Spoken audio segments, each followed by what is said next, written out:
This is the kind and amount of damage that you are going to be seeing with this Maelle. Yes, she is that powerful. There is only one huge downside about this build with Maelle, and is that it's going to trivialize the game like you have no idea. I believe that you're going to be one-shotting every single little thing that you can find in this game to the point where it's no longer going to be fun. The fun thing about Clair Obscur Expedition 33 is learning the patterns that the enemies have and being able to overcome them on a beautiful synergy of dealing damage and going back and forth, back and forth, and back and forth. And one thing that it has to be mentioned is that, for example, if you're not up for the challenge, but you're a completionist, you want to complete the tower, you want to defeat Simon, which I believe is to be the most powerful enemy in the entirety of the game, you're still going to be able to one-shot that guy with this specific build.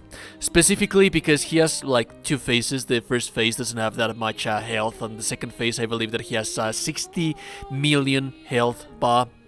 You're dealing quite literally double, even more than double that damage. So it doesn't matter, it does not matter that you're playing extreme, does not matter that you're playing a New Game Plus, this girl is going to trivialize your game.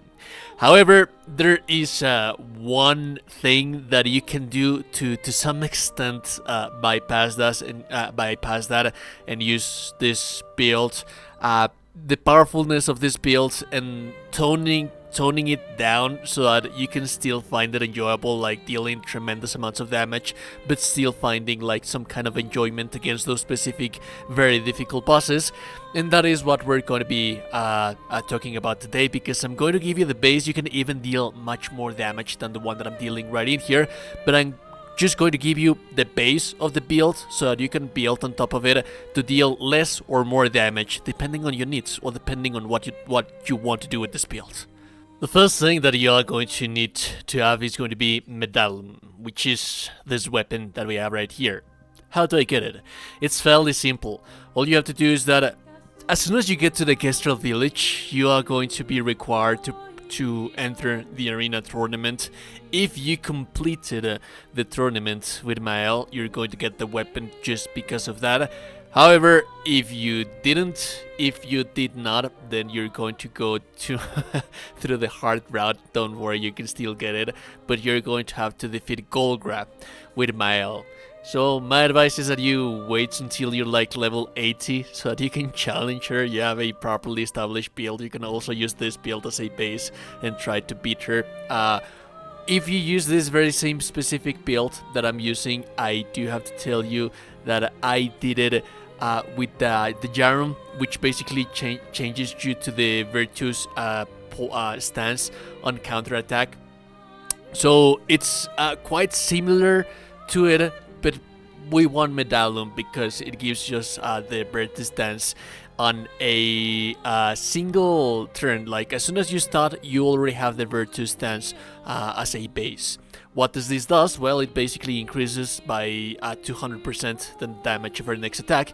And if we actually have enough AP at the beginning of the turn, which is going to be part of the build in a little while, we're going to be able to use the most devastating skills that are going to one-shot things. And we have a couple of those. We have one that it's AoE, and we have one that it's just purely one single target damage.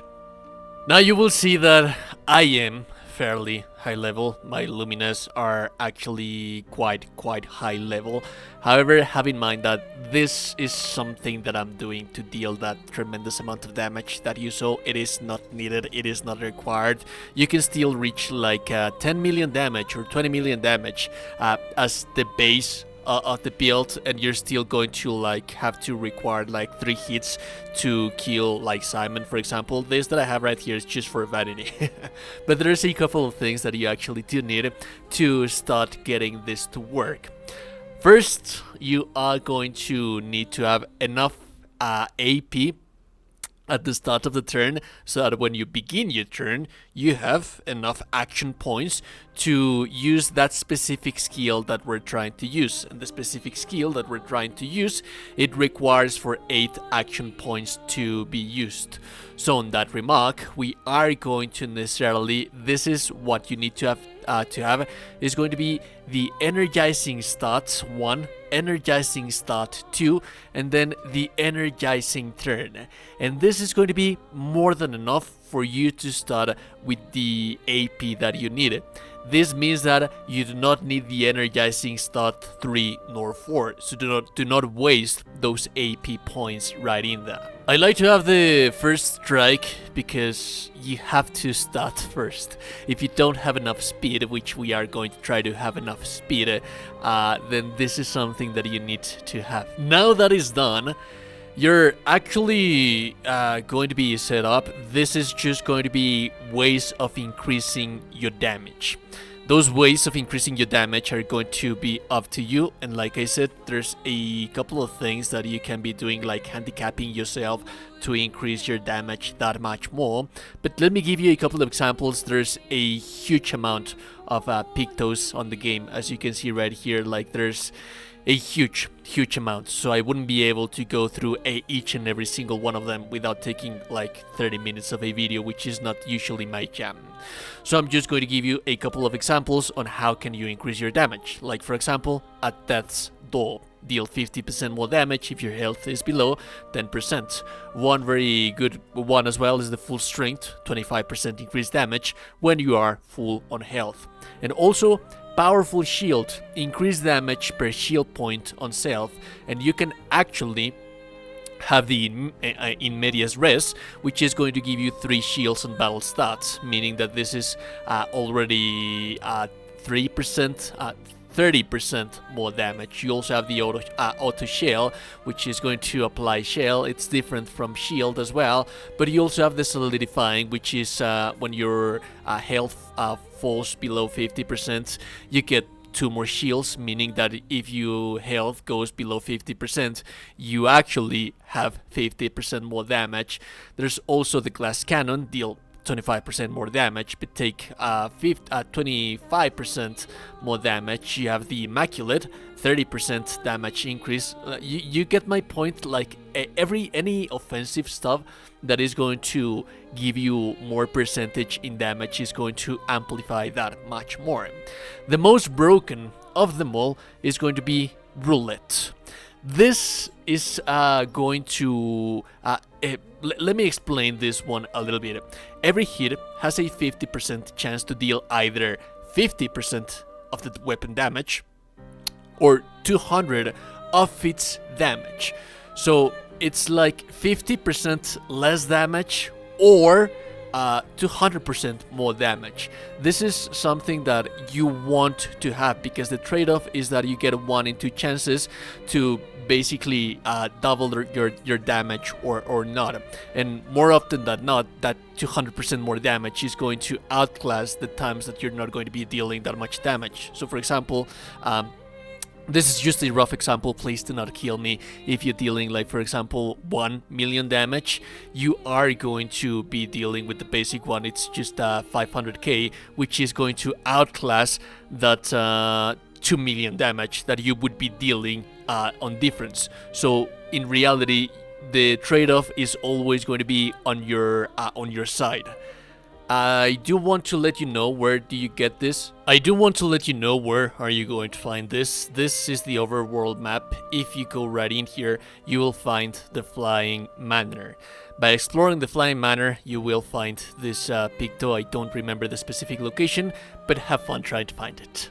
This is how your attributes should be looking like. The weapon scales on S on defense, agility on A, on might 99. And this is going to be a matter of leveling up first what gives you the more damage and then what gives you the most advantage. Remember that you're going to one-shot everything, so you don't really care about vitality. We actually do need luck because of the critical hit rate, but you will see that we have a critical hit rate of 91%. We have that thanks to Pictos. Talk about that in a little while. On defense, we have 99, agility 99, and might 99. This is the last one that you're going to be upgrading, because remember that defense at the very least is going to give you something extra. Speed at the very least is going to give you something extra. Might is not going to do anything at all rather than increasing damage. The defense and the agility are going to give you more damage than might. Might should be saved to increase the damage for last. This is the final thing that you should be upgrading. So how do we increase our critical rate, which is in our best interest? We always want to be dealing critical hit damage. From the Pictos, and this Pictos I'm going to be leaving you as many as I can linked in the video description so that you can find them, but these that are required as accessories as a must, you will be sure that you will be finding them linked in the video description, because we actually have them here because we want them for specific purposes. Like for example, Cheetah, we want to always play twice in a row.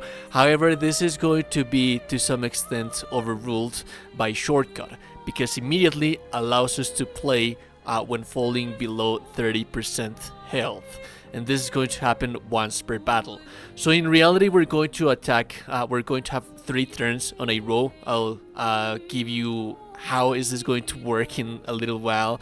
And then the Confident, I just have this one right here because of the critical rate, but you will see that we have critical rate in here, we have critical rate in here, and then we have speed here.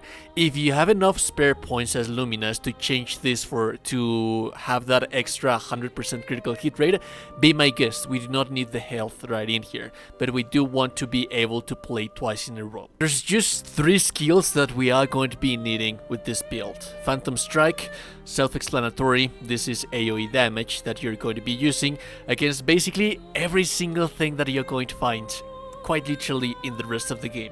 It does not matter what are you fighting, you're always going to be killing everything with this. However, you're fighting the endgame secret bosses, the Serpent, the Simons, and also the tower, the 33 levels of the tower, then you're not going to be using Phantom Strike. You're going to be using single target damage, because this is the one that deals 138 million damage. How can I get to use it for a second time? Well, basically you use it on the first time, and then on the second turn that you get remember, because of the cheater, you get two turns. You're going to use the last chance, and because of the Pictos that we have equipped, every time our health falls below 30%, we get to attack again. And this last chance is not only going to switch us back to the bird to stance, it's going to give us all of our AP back, meaning that we can do 138 million damage again. And this, again, if for some reason they survive, this is what you should be doing. And that's essentially the build. For the rest of the exploration, you are always going to be using the Phantom Strike, as you will see on the gameplay that I have for you right here. But if for some reason there's a couple of enemies that actually do manage to survive, you feel that you have 2 very powerful enemies and you do not want to chance it with the Phantom Strike, because the Phantom Strike is more often than not going to be dealing like 1 to 2 million damage. Sometimes, depending on your roulette, is going to be dealing that much more damage than that, but it's usually that going to be the case.